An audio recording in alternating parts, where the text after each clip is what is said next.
Yeah.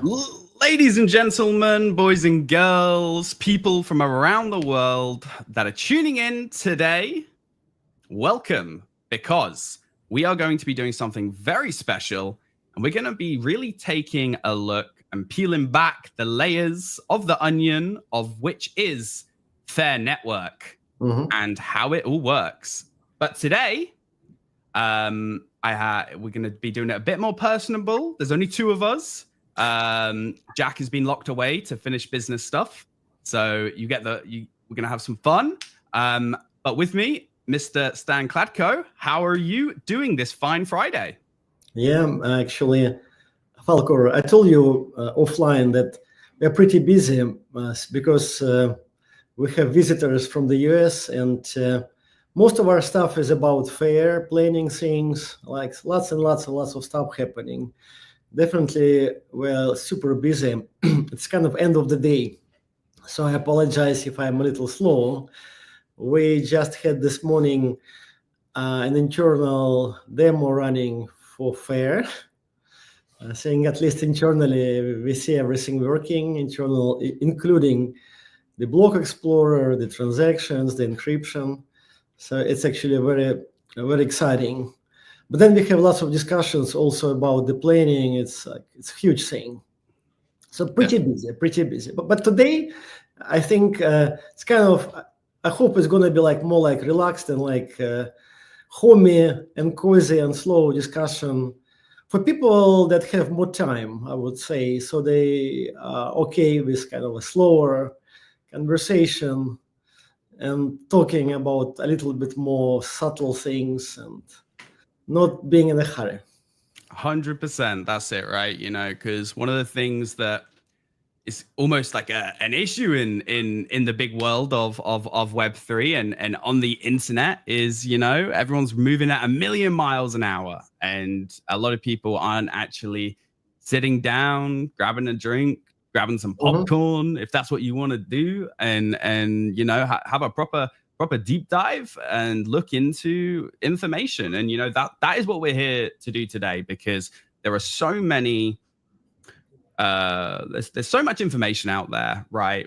And if you're somebody that's interested in building on a layer one, or developing your own apps and things like that, sometimes you can get lost in the information.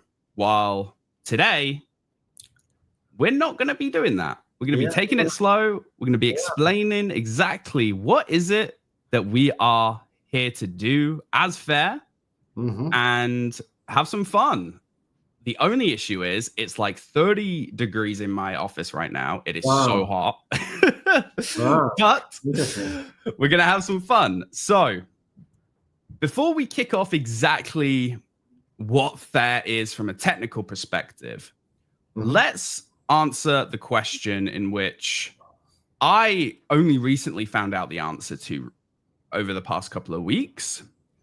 But it's a question that a lot of people within the crypto space either don't know what the answer is, or don't even know that this is a thing. And that is MEV. Hmm.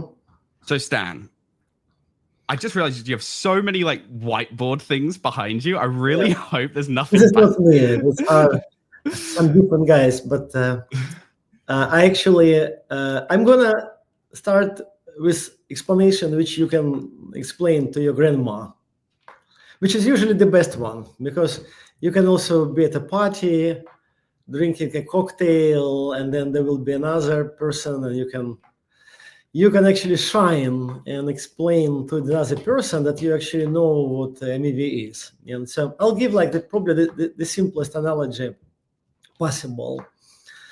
So let's say you like to apples, and there's a farmer market, and you go every weekend to a particular farmer.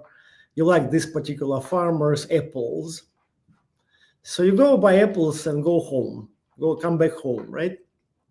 But then your nasty neighbor, for whatever reason, is not happy about you, and they decide to do this very simple thing.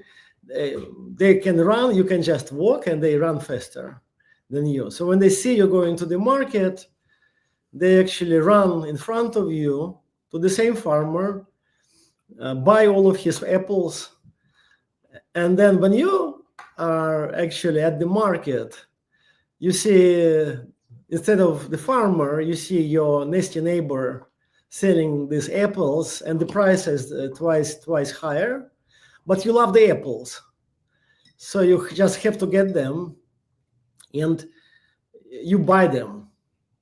So the price changed because you were going to the market, you expected a particular price, and then by the time you got to the market, to this farmer, the price actually rose twice.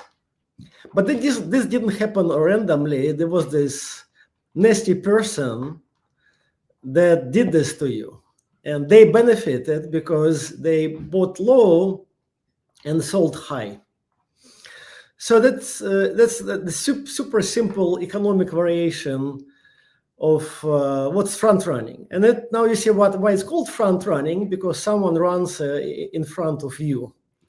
That's why it's called front running. So it's kind of the simplest thing. But then if you just go to things like stock trading, this is the simplest example. But then nowadays you can come up with many more examples where essentially you can generalize this example and say, basically you want to buy something, and someone gets this information before you actually buy and uses this information in some shape or form. To give another more like money-making example, let's say you're like a super genius Wall Street trader, and you have a hedge fund, and you have this super duper AI algorithm which analyzes all of the data and the markets and news and every single thing on the earth, and you invest a lot of things into computational power, into engineers. So you're running this super secretive hedge fund that makes lots of money. And then there is a rat. Someone actually gets employed by you, and this person actually like leaks information to their friends. And these people actually front run your trades, and that they don't have to invest in any of the machine learning or AI. They just basically know what you're gonna buy and sell, and they just repeat your trades. That's another example. So you see that there's many examples where if you know information and you can actually take advantage of it. So because of all of this, there are laws which are called fraud, criminal securities fraud laws on Wall Street.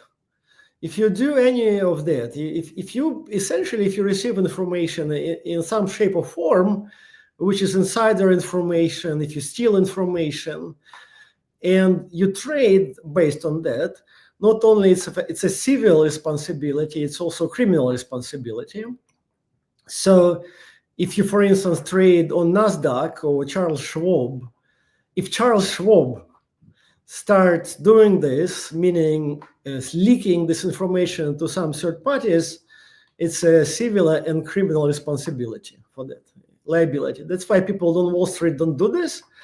On the other hand, that's you can make so much money that some of them do anyway. And from time to time you hear the things like FBI inside the trading cases, all of the stuff, and like in the movie, The Wolf of Wall Street. You can watch the movie and all of these things.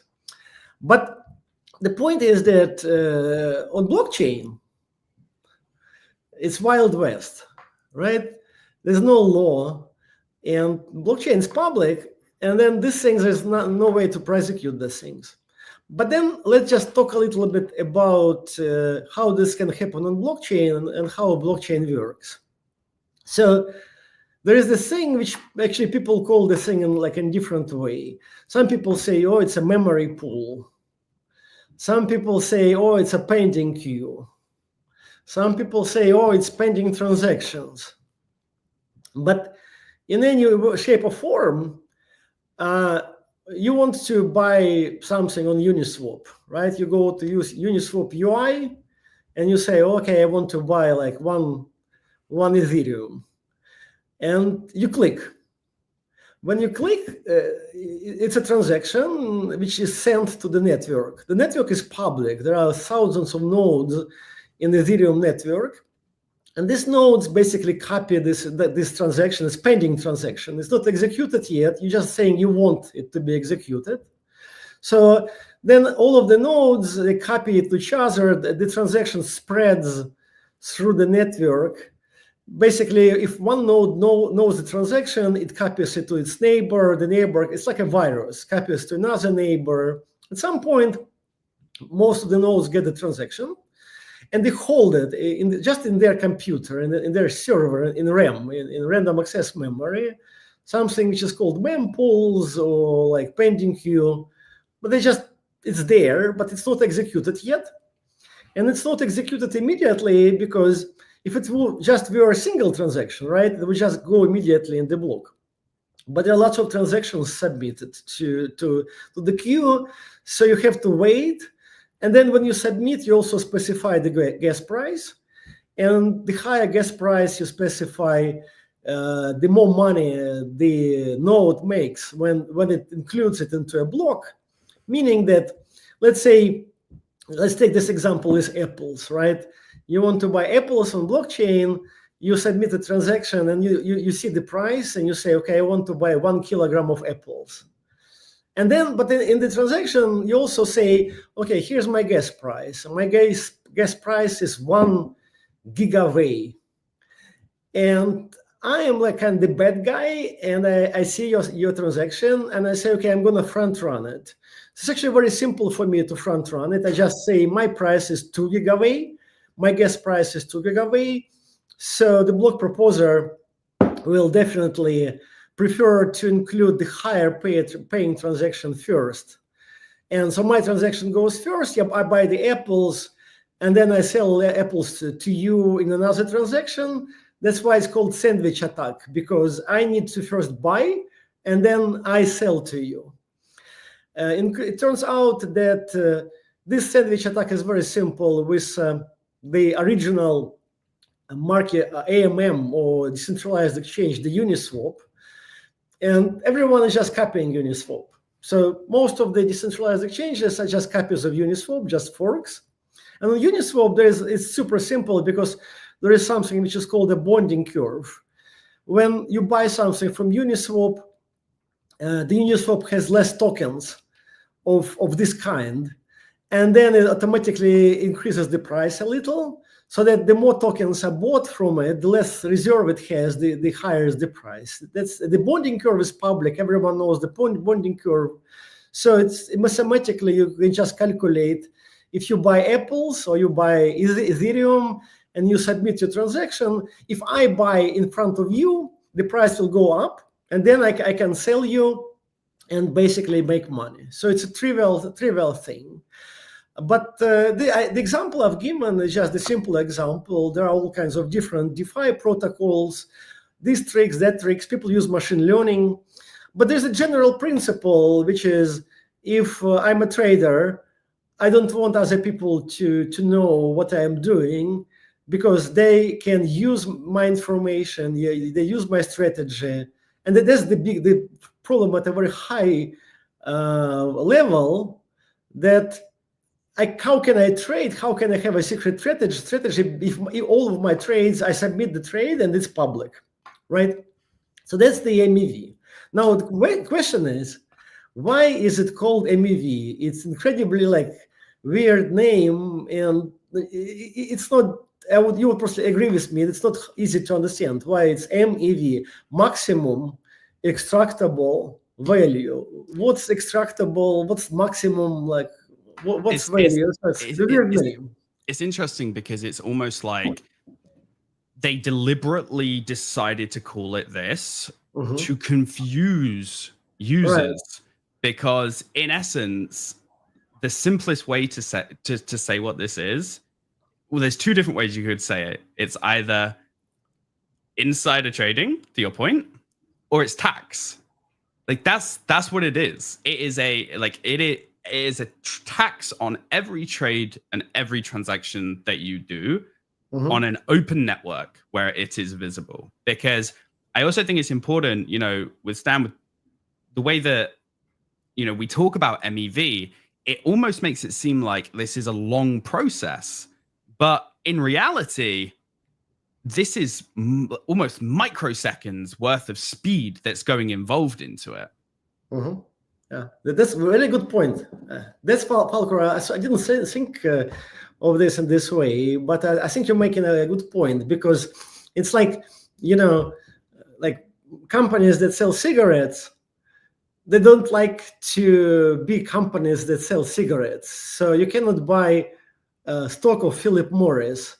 There's this weird company, Altria, but it's actually Philip Morris, but they don't want the stockholders to know they basically they produce these cancer sticks, right?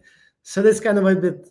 I think I totally agree with you in this particular case. I mean, the weirdest name possible. You just call it the insider trading profit.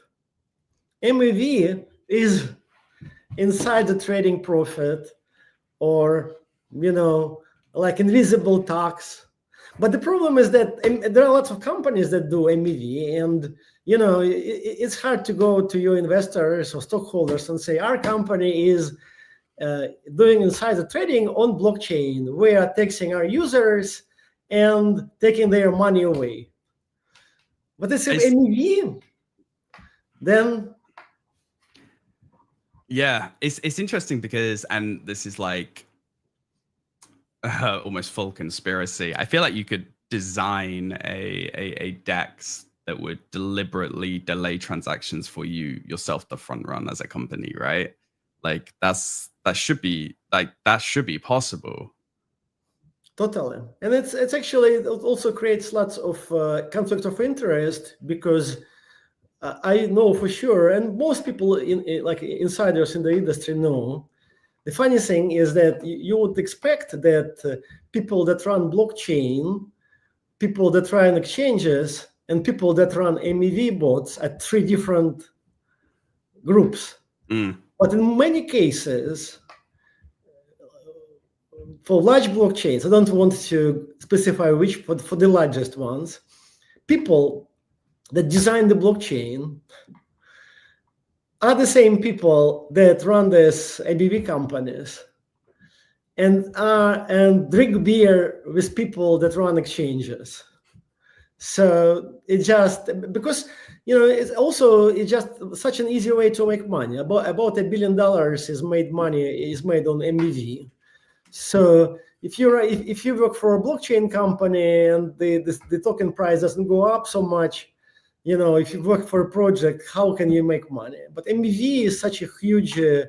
It's not just a source. I would say that. If you think about this, on Ethereum, for instance, where most of the MEV happens, on Solana, $1 billion a year is way higher than the actual engineers get from foundations or whatever way they get financed. So this is not just a source of income, it is the source of income, and it's also repeatable, and it gets more because now you have machine learning. So just to give you an example, for instance, you have new protocols, right? We used to have Uniswap. Now we have Polymarket, right? On Polymarket, there is also some kind of its own MEV, because let's say there is an election, Trump versus Biden, and the election is just about to be announced. At this moment, just like 60 seconds before the announcement of the winner, there's lots of activity happening because some people get information first. So there is really interesting thing happening. There's really a huge rush, because the first person that knows the result wants to benefit, submits a transaction. Other people see this transaction, they try to front run this person. So prediction markets, as they are actually being developed, potentially it could be another huge source of MEV, because it's so much big, means timing on the prediction market, right? When you like bet on horses, right? And you can bet, and the horse race is about to be ended. The last seconds before the result is announced, then when all of this, like all of the bets are changing, and it's so this it's not only Uniswap and not only Polymarket, it's also things like AI. I just give the last example, but it's really important because it's really related to AI agents. Let's say I have like this super duper AI agent, and I'm selling it on blockchain, meaning that you can submit some query, some prompt, and my AI agent will respond to you, maybe do something for you. But my AI agent takes lots of computational power. I invested lots of engineering into building the agent, and now I'm monetizing it. So you submit the request to blockchain, I'm doing the computation, and then I am responding to you, and you pay me, right? I'm giving you the result of my computation, and you paying me with money. If all of these things are happening in plain text through the mempool, then another person like Alice, instead of doing, she can basically become a parasite on my work. And if she can submit the result, she can actually intercept my result and submit it faster than me. Very much like in a school where there's an exam, and some people are actually answering the exam questions, and some people are cheating, just basically looking over the shoulder of other people. So with AI and this kind of AI computational markets, MEV also is potentially very important and needs to be solved. So it's a pretty big problem. And sometimes people lose a little money, but sometimes people lose lots of money. But what's totally clear is that this thing is growing really fast. Yeah. No, agreed. I think I also think it's super important to remember how actually large the amount of money that is lost in MEV, right? And I think like it's interesting because a lot of people are, when listening to this, will think that, hey, okay, but it's not affecting me, right? And what do you say to the people that are not only doing the likes of DeFi trades, but NFT mints or traditional transactions or things like that? Like, how is this affecting them as well? Yeah, that's a great question. I think one way it affects other people, it actually drives the transaction fees high, because especially on blockchains like Solana, you have these things like you can have like up to 70% of transactions to be MEV transactions, because Solana is cheap, right? People in many cases just submit an MEV transaction just to be lucky. So many of them fail. Many of them don't make money, but all of them essentially spam the network. So when you just want to send money to someone on Solana, and suddenly you're submitting your request and it gets stuck, or if the same happens on Ethereum or on Polygon, the chances are that it's just because there is a high value MEV transaction, and there are multiple bots trying not only to get in front of this transaction, but to get in front of each other. Because remember, you're not the only one. If you want to make money from MEV, you're not only the only person that actually wants it. So not only you are trying to front run, others are trying to front run, and it's a competition. So it ends up creating these floods of transactions, most of them failing, but all of them actually clogging the blockchain. And that actually can be a major source of crashes if, for instance, there is some particular market news or something on the market which drastically increases the number of trades, or there are liquidations, for instance, all these things lead to avalanches essentially of trades, of the MEV trades, which clog the blockchain and increase the fees. So you ultimately want to send like USDC to your friend on Ethereum and just pay a higher fee. So that's another important thing to understand about MEV. It just also degrades blockchain performance. It's just basically spam.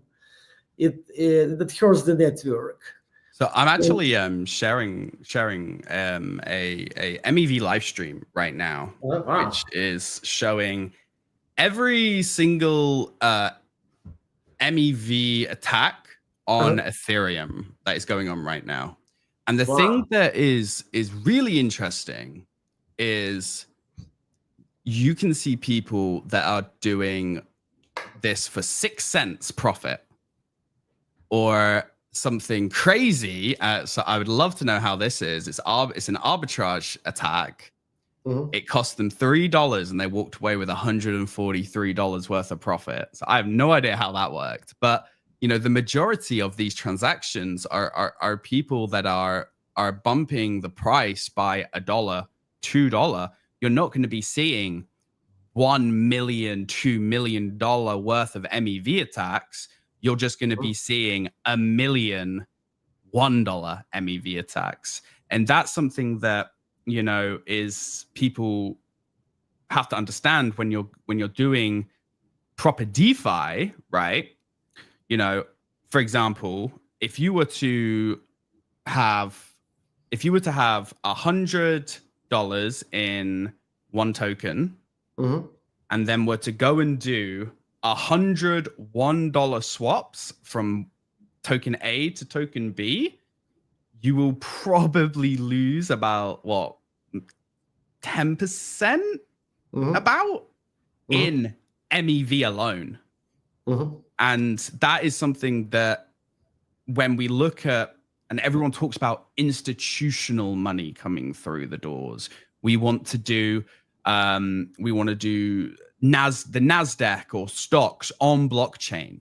That is physically going to be impossible to do without FAIR. Absolutely. Because everyone can front run one another. You can do MEV attacks, sandwich attacks. So Stan, my question to you is, how is FAIR stopping this? Yeah, so that's I'll explain in a moment. By the way, as with everything in this world, there are lots of people that claim that they have protections against MEV, and but we have ChatGPT on our side. Turns out that the ChatGPT is pretty fast, and it digested the protocol. It knows about Byte. It knows how we do it. So I actually highly encourage people to talk to ChatGPT about Byte and about other possibilities to fix MEV. And it's pretty good actually about explaining why Byte is so much better. So actually I was really surprised when I talked to ChatGPT. I understood that it can actually explain things but better than myself and give really great analogies. But we looked into this, right? And if you just think what the problem is that people see your information. So it's very straightforward. That the protection has to be encryption, because if no one can see my information, if it's encrypted, then how can they do MEV? So the first step to the solution is pretty obvious. You need to encrypt.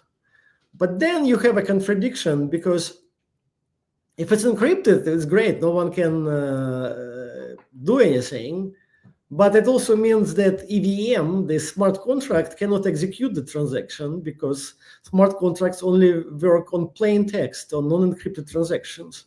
So you have this kind of contradiction, because on one hand it has to be encrypted, on the other hand it has to be unencrypted. And to resolve this contradiction, basically you need to decrypt it at the right time. Very much if someone sends you a FedEx package, right? The package is protected, no one can see what's inside. But at the time when you want to read the package, you actually unbox it, unpackage it, and then you can read it. So that's kind of a very simple analogy. It has to be protected, but also at some point it needs to be also decrypted. And so then you have to this, and then you ask a question, when does it have to be decrypted? And it's also very logical. It has to be decrypted at the latest possible moment, right? Because you want it to be encrypted as long as possible. So it's encrypted, and now EVM, the Solidity, the smart contract needs to execute it, and literally like 1 microsecond before it needs to be executed, you decrypt it. So all of this kind of a process is totally logical. If you think about it, there's really no other way, right? It's a very high level, effective procedure. So as a user, basically, if you start from this, you say, okay, what I'm going to do, I'm on Uniswap, I'm a user, I'm going to submit my request, but it's all encrypted. But then the blockchain needs to help me, because then the blockchain needs to be able to handle encrypted transaction, and it has to stay encrypted through all of the blockchain cooking and stages and block proposal, all of the, you name it, algorithms. It stays encrypted. And then when it's about to be executed, it needs to be decrypted. So you can do this. If you have good software, right, you can choose an encryption algorithm. You can find in your consensus, in your software, when you're about to execute it, and then you stick this decryption step. So, but then there's the last problem. The question is, which key you use to encrypt and decrypt? Because blockchain is not a single person. If I send an email to you, Falkor, it means that you have a encryption key, like public key. Give me your key. I send it to you, and then you have a corresponding private key, and you decrypt. The blockchain is an abstract thing. It's just a network of many computers. So it's not just a single entity, it's a group. So there's no like blockchain encryption key or blockchain public key or blockchain private key in the regular encryption algorithms. So you need to come up with something which is kind of like normal life, but has these interesting new properties and works with in the case when there is no single party. But turns out that we are lucky that mathematicians actually invented algorithms like this. And the first algorithm was invented about 2005. And really? That seems late. Yeah, 2005. That's the first ever time. So there was a professor at Stanford. I actually was really lucky. I took a crypto course many years ago from this professor. His name is Professor Bonnet. By the way, I got A+. And I loved crypto so much that I joined the startup that Professor Bonnet was organizing. So that's how actually my crypto life started. So he invented this algorithm, which is called, it's a set of mathematical algorithms called BLS, Bonnet-Lynch-Rackham, by the name of Professor Bonnet and his PhD students. And they kind of started this idea that you can have group encryption and decryption. And the particular algorithm that we are using in our network comes from 2005, I believe. But it's kind of interesting because it was a published paper, but was no much of a use. So I would say between 2005 and 2025, 20 years of the algorithm, very nice, but not really finding application. And now we have this huge application. So it's kind of interesting, how academic science works, some mathematicians produced something. At that time, there was no blockchain, right? And I was like, why would you need to have this weird algorithm? It's interesting mathematically, but what's the purpose of it? And it took 20 years for it to find the purpose. And so the algorithm is basically it turns out you can do mathematically.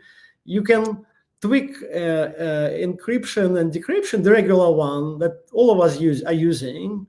You can have this like interesting flavor where there's a group. For instance, there are 22 humans or 22 nodes.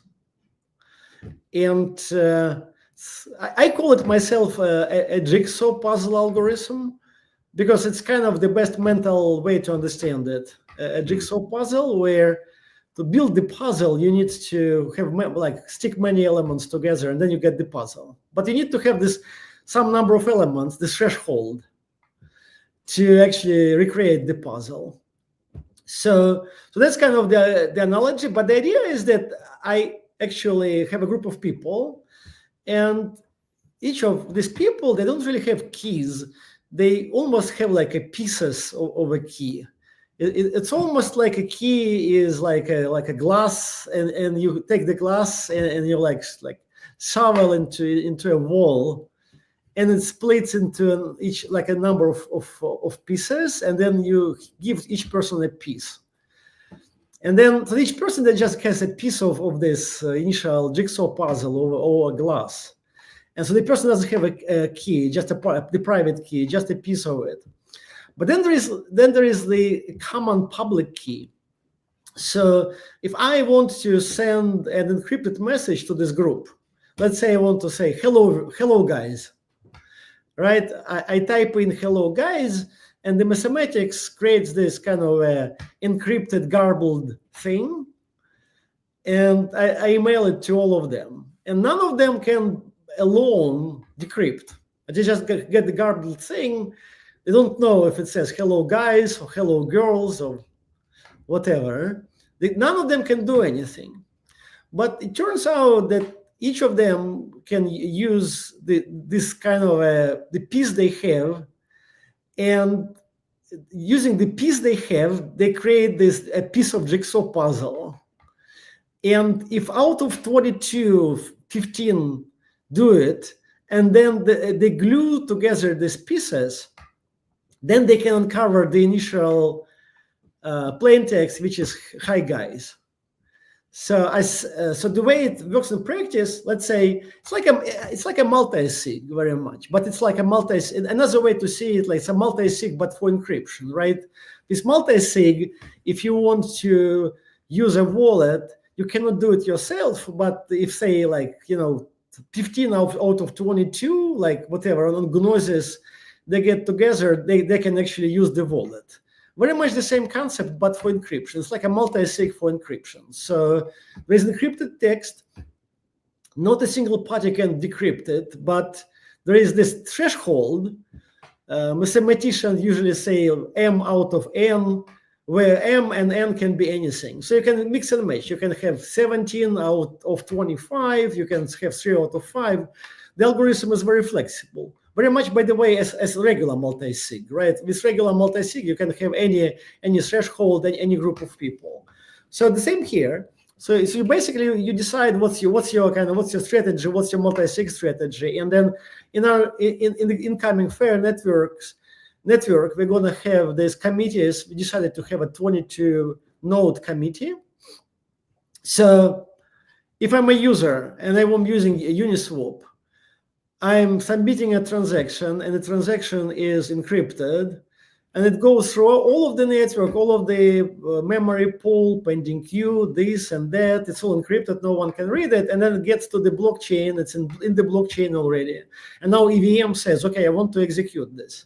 At this point, there is an additional network step where the transaction is sent, the block is sent to 22 nodes, and 15 of them have to decrypt, and they send back pieces of the jigsaw puzzle, and the pieces are glued together. Now you have the original transaction. But the beauty is that because EVM doesn't know anything about this, it's totally transparent. So by the time EVM gets the transaction is decrypted so it can execute it. Very much just to give you another, let me give you another example, right? Let's say you send a letter by FedEx, right? To a friend of yours who is a professor, and the professor has a secretary, an office assistant, right? You actually put in like a super protected envelope and FedEx it to your professor friend. But he has an office assistant, and the office assistant gets your FedEx package and packages it, pulls the paper out and gives it to the professor. The professor wouldn't even know it was sent over FedEx, because by the time it gets the paper, it's already unpackaged and in our case unencrypted. So the professor not need to know how to FedEx works, how you unpackage a paper.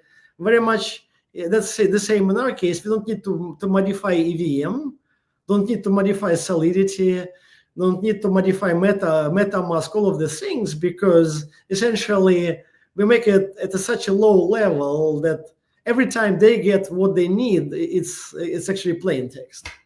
So because of this, there's a huge advantage. It's not only that it's protected, but you don't need to modify anything. You basically take Uniswap, go to GitHub, fork Uniswap, you deploy it on Fair, and this new DEX magically becomes protected against MEV. You take Polymarket, fork it, deploy it to Fair, and you get a prediction market that is protected against MEV. So what we hope for is we really need people that are entrepreneurs, because in this particular case, it's important to be fast. So it's a very simple model that will hopefully be executed on Fair, where people just take other people's code, it's open source, deploy it on Fair, and then the thing becomes MEV protected. But it means that if it's protected, then it's just cheaper for users and can get more trades. The volume can be much higher, because if there is this friction, if the traders pay MEV guys on each trade, it means that the liquidity goes down, the traders just start losing money.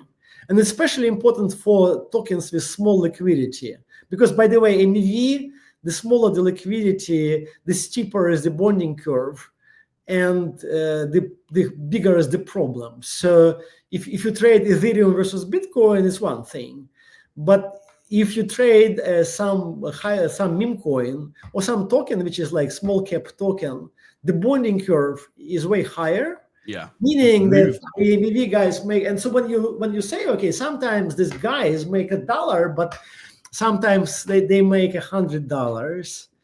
It's just because it's low liquidity. It's like, if you remember the movie. Ooh. As a guy, and he finds out about the small cap stocks. And on the phone, he says, how much was the profit I'm gonna make if I sell this? And the guy says 50%, because the profits in low liquidity, the bonding curve is so higher. It's liquid. Very much the same here. If you want to buy like a low cap on Uniswap, a low cap, low liquidity token, then you can be like really screwed with MEV. So this explains the variation.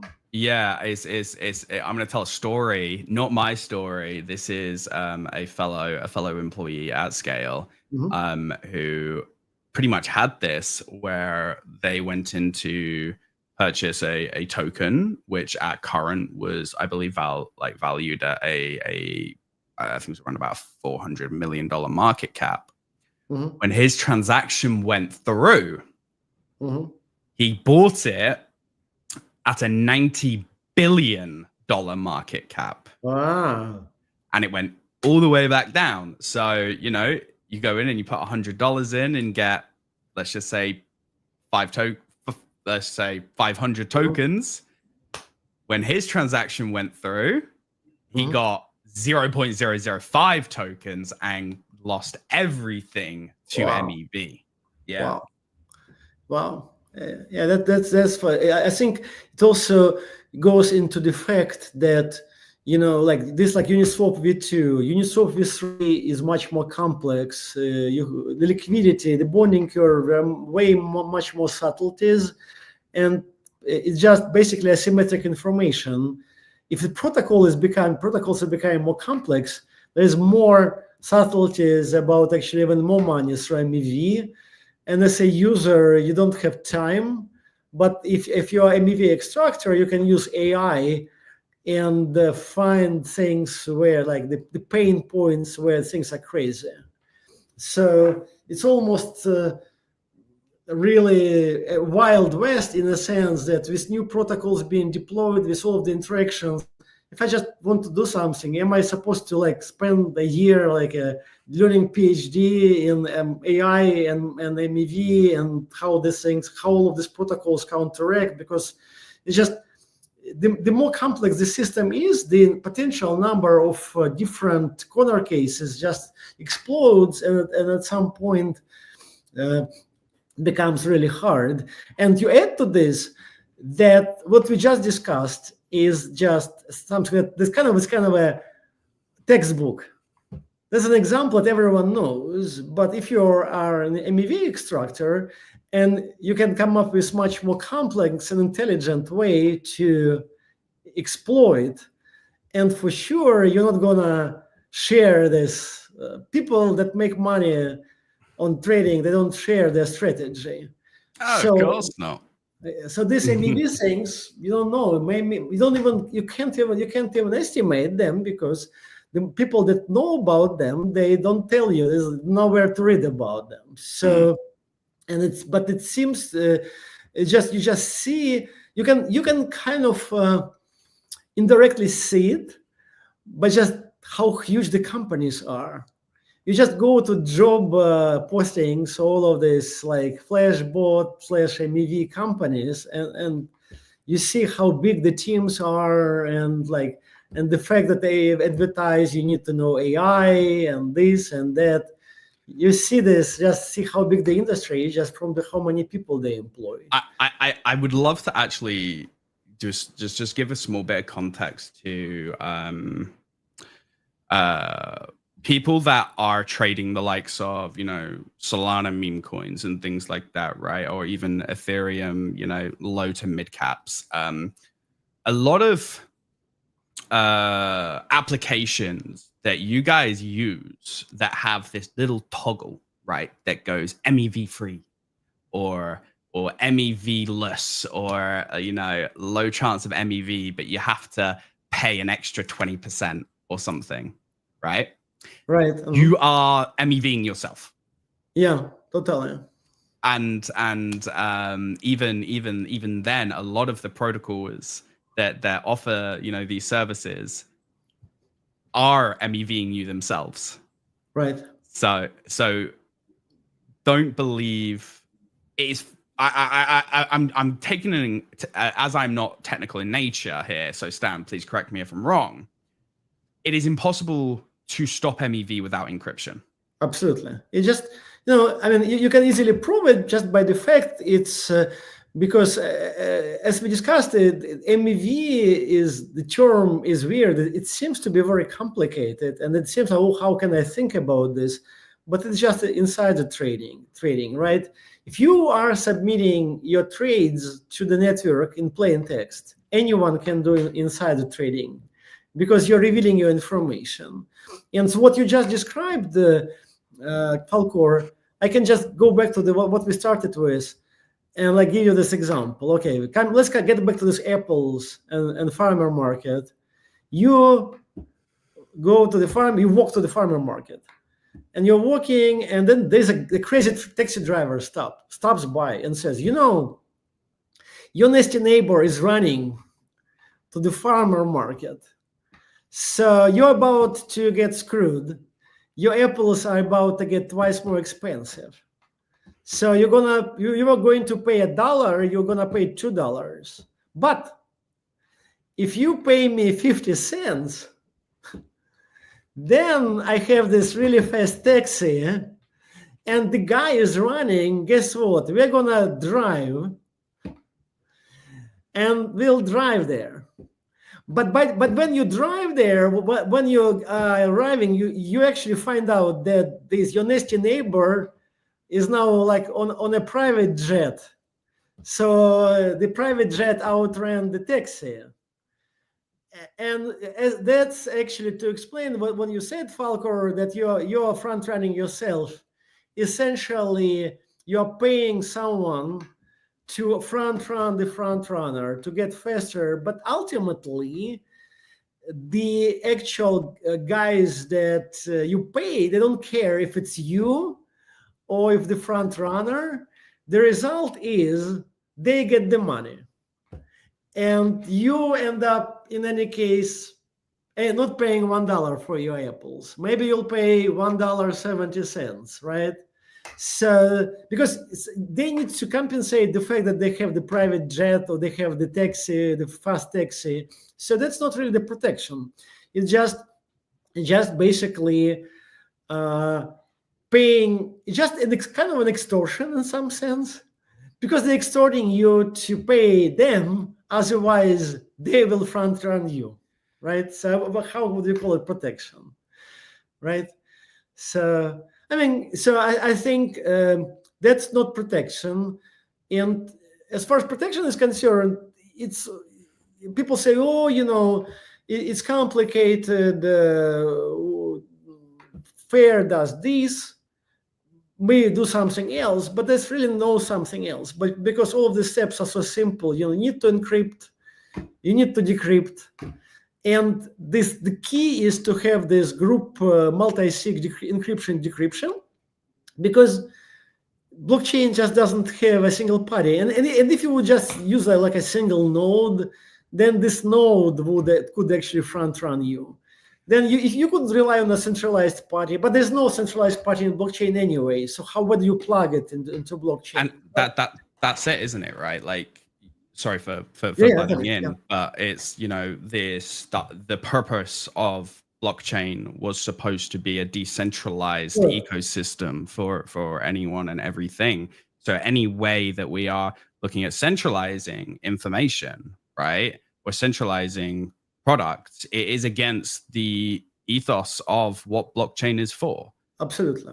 And it doesn't allow us to hold people accountable. It doesn't allow us to make sure that everything's working fine and everything's doing what it needs to do. And it's one of these things where, for us to really appreciate the technology that goes into not just Scale and FAIR, but all blockchain, we actually have to use the technology for what it is. And a lot of people aren't doing that. Whilst if you look at FAIR and the Byte protocol that you developed, it is actively utilizing blockchain in its truest form. Yeah. And let me tell you another a grain of optimism that I got today, because I always struggled with the following problem, that it's hard in the blockchain world, it's hard to argue, because sometimes people come and they claim things which are not true, or they are using centralized things and they're hiding it.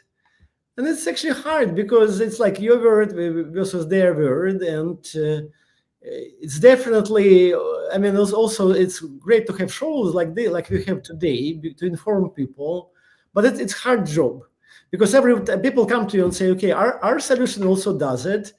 And then you have to spend time kind of digging into what they do and telling them that's not true, right? But you actually have to spend your time, and they're using the fact, because you can't really go analyze 100 claims without actually just taking your time. But we found a great helper in ChatGPT. So now the strategy is that, we say FAIR is probably eliminating MEV, and someone comes and says, no, we are doing it. And so there's ChatGPT on X. There is Grok. You can literally like ask Grok in real time, and Grok can opine. And I think it's fantastic because AI can actually do this job for you. And I also highly recommend people interested in MEV just talk to ChatGPT. What we are actually planning to do at FAIR, what we realized is that all of the information we put on internet, ChatGPT is a great reader. Before, you would put something on GitHub and you would then have to find people to read it. Now, the great thing about ChatGPT is that if there is actually useful information, then it can read it, analyze it neutrally. And so we have this new strategy to feed as much information about FAIR to AI, to ChatGPT, to Grok, to all other kinds of Anthropic, all of the AI agents. And actually, that actually makes me much more optimistic because AI, I think, can be like, when you fight misinformation, it can be a great tool because it's pretty reasonable, I think, and people do trust AI. I think it's, to your point, to fight misinformation. With around blockchain, where everybody has these, I'm going to go on to a Falcor rant. This happens sometimes. Just complete vaporware, incorrect, just claims that in reality either don't work, are factually incorrect, or are just outright lies. That's not the fault of the community that these blockchains, that these community members who are a part of these blockchains who are making these false statements, right? Because we live in a world where realistically blockchain and tech is very complicated. I've been here at Scale now for just over 7 months, and I'm still learning so much every time I talk to yourself or Sawyer or Manuel or anyone. And I work at a blockchain company.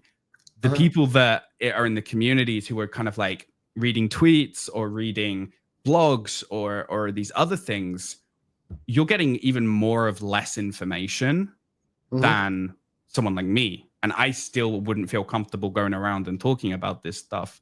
So when these individuals regurgitate what these blockchains are claiming, we're not trying to turn around and say, you're stupid, you're an idiot, or anything. You're just saying what you believed was true, right?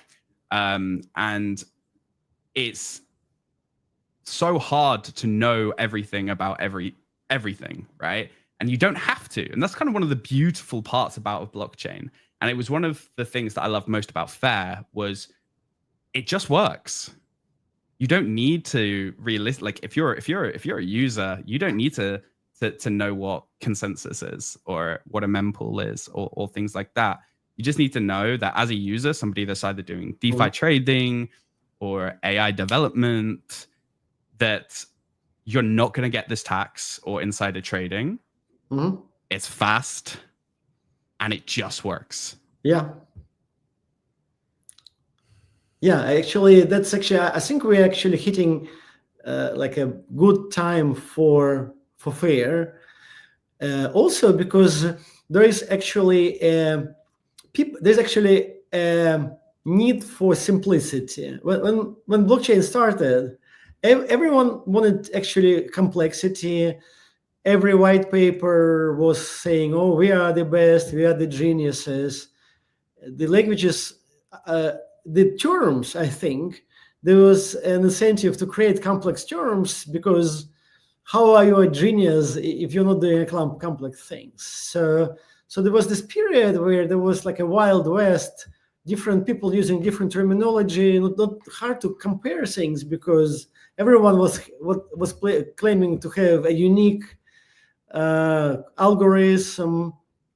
But now people, I think, want to have clean understanding of things, and the practical way to prove that scale of FAIR is better than others is because others won't be able to do what we do. So in the past, we said, wow, scale is great. It's clean, it's mathematically provable. And other people said other things. And sometimes, users wouldn't actually go too deep. But now, what's great thing about FAIR and encryption is that no blockchain has encryption. And the reason why we were able to add encryption was that our code was so clean and the algorithm so nice. So just by the fact that we can do it so fast and with such a small group of engineers as we have, proves that our blockchain is good. So I hope that as time progresses, people will see that FAIR, we have FAIR running today. Today, this morning, inside this lab here in Lisbon, we ran the network, we have the block explorer, it works, we have the demo. Soon there will be the test net, but this thing is alive. We will see how long it will take others to create an encrypted blockchain. My feeling is that the time difference between FAIR and any other blockchain that will claim to have encryption may take several years. And this actually creates a great opportunity for us because we will have an opportunity to attract developers to something really unique. We just discussed today, by the way, we had lots of discussions, how we launch FAIR, what do we need to do? And we realized that one thing which is very special about us is that we have unique features. Sometimes people say, okay, I launch a new blockchain, but this is just a clone of The fork. Ethereum. Yeah. People say, okay, it's fast. But that's it, right? It's not so exciting, the same stuff. We have these unique features. So because when we have the unique features, we need to come up with a different way to launch our blockchain. And what we're thinking about is that when you have the test net, we don't really want just to attract users just to have like test transactions or like what people do, like just load the chain. We want to have more of I would call it like permanent hackathon, in a sense that we will want to give people some kind of reward points. We didn't decide yet how it's going to work, but we want reward people for brainstorming ideas. What can you do on a blockchain if you have encryption on it? Because one thing which was really interesting, what we realized is that there are many applications we're not aware of because we're not really so much of a deep, DeFi, DApp guys. We just had a conversation last week with some really big DeFi project.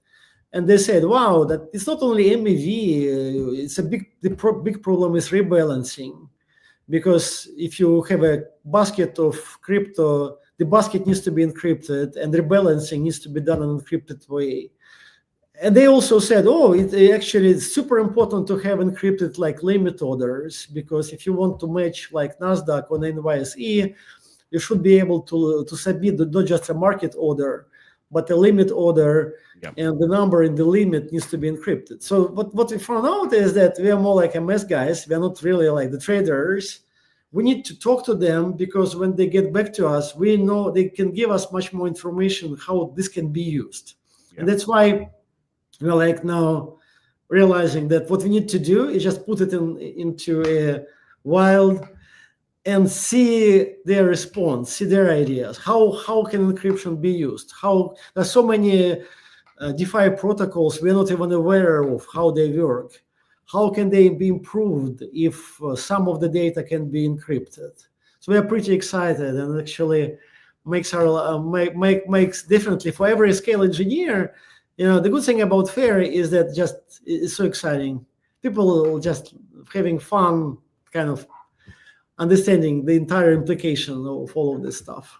Exactly. It's something that me and Sawyer like talk about. Like just brainstorming crazy ideas for FAIR, because encryption really does open the rails to anything. And alongside that, as it being a liquidity layer for Scale, it also pushes the use cases of Scale alongside that, so when using both in Harmony, we're going to be walking around with one application that's going around and doing gas-free transactions, which are also encrypted, and a DeFi layer that is doing DeFi aspects of that application encrypted. And sometimes CZ was talking about it on Twitter, that you can't do margin trading or perpetuals on a DEX without having that information encrypted. Otherwise, you will be pushed to liquidation. And that website I was on earlier, it has that. Like it shows you all of the things that are being liquidated, from borrowers and things like that. And it tells you who's liquidating them. Today someone got 1.8 ETH liquidated. Wow. Interesting. So the actual liquidation information and the threshold for liquidation is also something which is better to be encrypted. Yeah, we don't need people knowing that, right? Like, no, we need to research. I mean, the funny thing is that people asking like us, me in particular, how is this and how is that? And in many cases, we didn't research it yet. We ourselves are like trying to understand. Like literally, like 2 days ago, I was starting to think about like meme coins, like Pump.fun, like how encryption can affect Pump.fun, because what's happening there is that you create a meme coin, but then they have this algorithm where you have to trade it, and then it needs to reach a certain value, and then it's deposited into AMM. So it's really interesting to see how these things are happening, because essentially it's like a binary thing. It's super important. You either make it or not. And as you are closing to this threshold and you're trying to make it, how is the fact that everything is public helping or may not be helping? And if you could encrypt some of the things, how can you make things more fair? So that's really something I don't even know about. It's just really interesting to research. Yeah, because I think like you would see. So sorry. My ADHD brain has just gone off on a tangent. So when you do a transaction, right, on Ethereum, normally it will give you the receipt. So in your transaction, you'll have like that what you did on the blockchain, right? So it's like a sell or a buy or like approve or. Is that also going to be encrypted, or is that going to be public? Yes, that's a great great thing. We're going into Byte Protocol version 2, because the more we encrypt, the more we realize we can encrypt more. In version 1, it's not going to be, mainly because we already have version 1 where literally we are fixing bugs. It's running. And I think as MVP, minimum viable product, we want to release as fast as possible. Yeah. We actually discussed today here in Lisbon, like how we can like make it available. We could literally make it available today to some people. It's running. We need to have a testnet strategy. We'll decide on that. But as every startup, you want to release fast and iterate. So we think that the way it's now, it's usable. But totally, you can also encrypt the outputs. You can encrypt the logs, the receipts of the transactions. So there are many things you can do. You can also, we are looking for phase 2, for instance. We're looking for things like, we're just talking about when transaction is encrypted by the blockchain immediately. But you have this really interesting use case to encrypt later. Just to give you an example, very simple example, on eBay, right? You have an auction. Well, not only in eBay, you may have like Sotheby's, famous luxury auction, or maybe a company selling something. And there is this thing which is called a sealed auction. Very simple, right? Like everyone submits. You're selling something. You're selling a painting or an NFT. You're selling an NFT, and someone is submitting sealed bids, meaning that the bid in the envelope, but no one knows what the number inside. And then when it's at midnight, the guy who runs the auction opens all of the envelopes at the same moment. It's so super important for them to get opened at the same moment, and then he selects the winner. And this auction is really important because you don't have this frenzy if you have public auction at the end, you have this crazy frenzy where people outbidding each other. So it's impossible to do a sealed auction now on blockchain, because how can you do it? But if we have delayed decryption, you can do the sealed. You want to sell an NFT in a sealed auction, so people submit bids, and the bids are encrypted and they are stored in a smart contract. Yeah. And then at a single moment of time, the smart contract may get like 5 bids. All 5 of them are decrypted at the same moment. And then this is really then a sealed auction. This is something, it's just impossible to do this thing now on blockchain. And definitely you have lots of users like auctions and stuff. So there is this kind of delayed decryption, because you don't immediately decrypt, but the smart contract decides when to decrypt. And as a funny example is will. Let's say, yes. Yeah.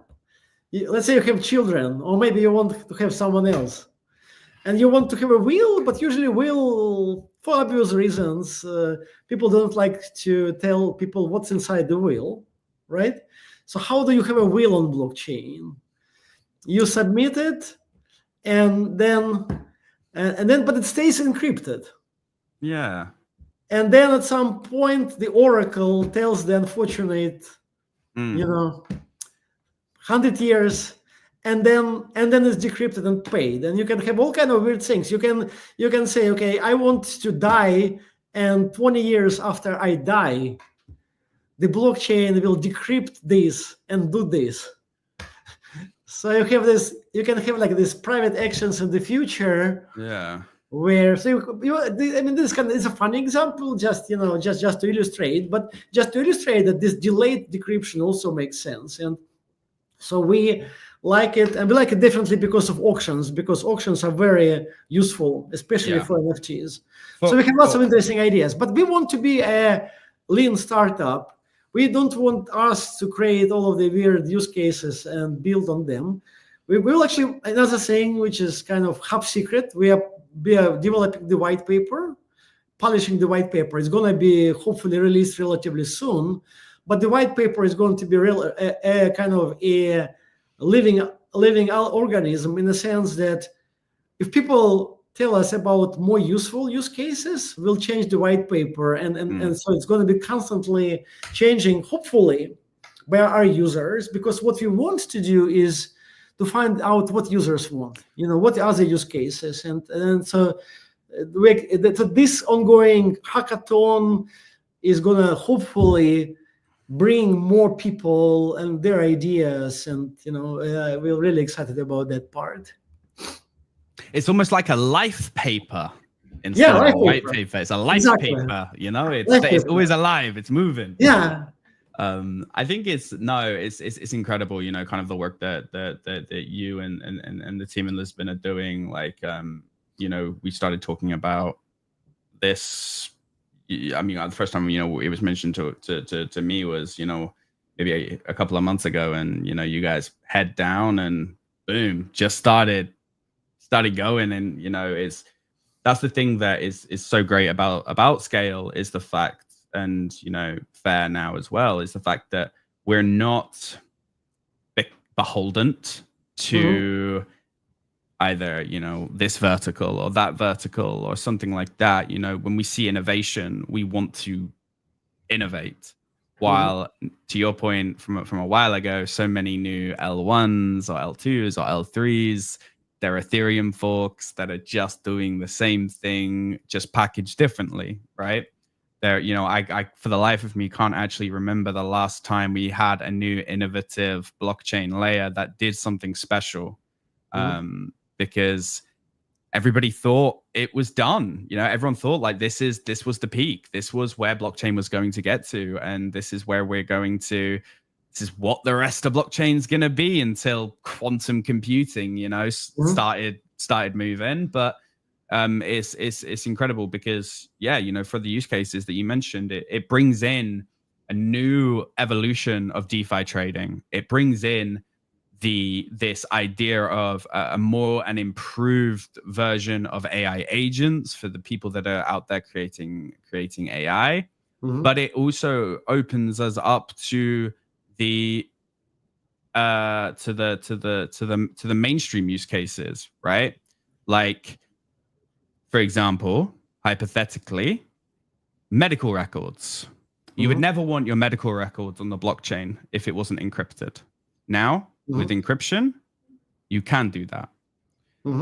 Financial institutions, putting the stock market on the Nasdaq, putting you know, banks on blockchain and things like that. You don't want your, you know, when you're like sending your friend money and you give them your blockchain address, you don't want them to be able to go and look and see how much, you know, crypto's in your wallet or something like that.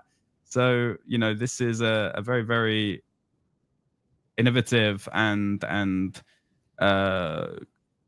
just almost like we have blockchain 1, which was Bitcoin. We have blockchain 2.2, which was Ethereum. And now, you know, we're up to blockchain 0.3, which is this encrypted version with Fair and Byte.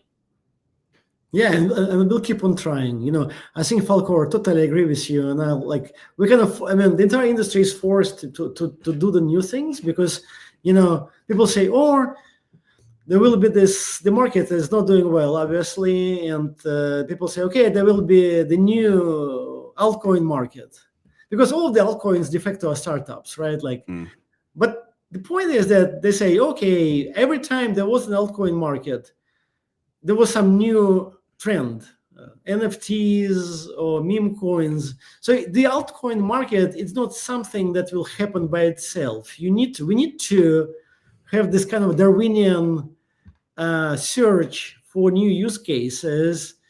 And when we find these new use cases, we'll be able to grow again. So we'll keep on doing, you know, I will definitely, we understand, you know, the market is tough, but it's just more like it's actually stimulates us to survive. Yeah, 100%. It's incredible. And to the builders out there that are interested in, you know, taking either what you've got now and almost redesigning it and revolutionizing it, come and talk to Sawyer. He'll deal with all of it for you. And you know, the people that have an idea that, you know, it hasn't been able to work before, get ready for our white paper that's going to be dropping, and also for joining us in this testnet where we're going to be allowing you guys to build, because I think, you know, the people that, it's almost like the people that are going to help us right now are the ones that are going to benefit the most from Fair and its execution. Fantastic conversation, Falcor. It was amazing. Yes. Thank you, guys. Thank you for listening. It's been an absolute pleasure yapping with you, Stan. I love it. It's so great for me because I get to learn more things, and I've definitely learned a lot from this conversation. However, I know it is late for you. It is late for me. So it's Friday. Let's go and enjoy our weekends, and we will do another one of these very, very soon. Stan, pleasure, my friend. Thank you very much. Bye, guys. Bye, guys.